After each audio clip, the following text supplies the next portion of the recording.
পৃথিবীতে একটা ভাই একটা বোন যখন কথা বলে, ফেরেশতা নাকি সেই সময়টাকে থামিয়ে দেয়।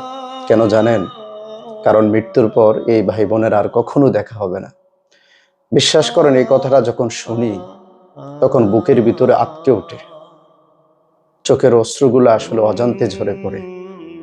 আমার বোন, আমি আমার এক্সাম্পল দিয়ে বলি, খুব পাশাপাশি বাসায় ছিল, কিন্তু যখনই অনেকটা দূরে চলে গেছে, এক ডিস্ট্রিক্ট থেকে আরেক ডিস্ট্রিক্টে চলে গেছে, তখন বোনের শূন্যতাটা কি তা আসলে ফিল করতে পারে প্রতিটা মুহূর্তে। এখন আসলে ভাই বোনের সম্পর্কটা অনেক মধুর।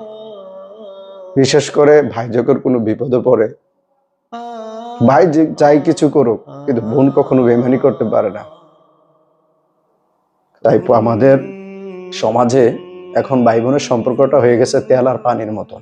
তাই আমাদের সন্তানদেরকে যদি আমরা এই জিনিসটা বোঝাতে পারি যে আমার বোনটির ব্যাপারে বা তার ফুপুর ব্যাপারে, যে এই বাড়িতে যেমন আমার হক আছে, আমার অধিকার আছে, তুমি আমাকে সম্মান করো অ্যাজ এ ফাদার হিসাবে, ঠিক তদ্রুপ, বরঞ্চ তার চেয়েও বেশি তোমার এই ফুপ্পিটাকে তুমি রেসপেক্ট করতে হবে।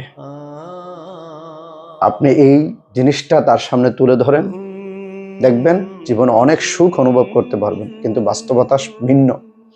নিজে তো বোনের সাথে সম্পর্ক রাখে না, নিজের বউ রাখে না, প্লাস নিজের সন্তানগুলোকেও ফুপুর কাছ থেকে অনেক দূরে সরিয়ে রাখে। তাই আসুন আমরা সবাই মিলে ভাই বোনের সম্পর্কটাকে সুন্দর করি, তাহলে আল্লাহ রাব্বুল আলামিন আমাদেরকে ইহকাল পরকাল মঙ্গল দিবেন।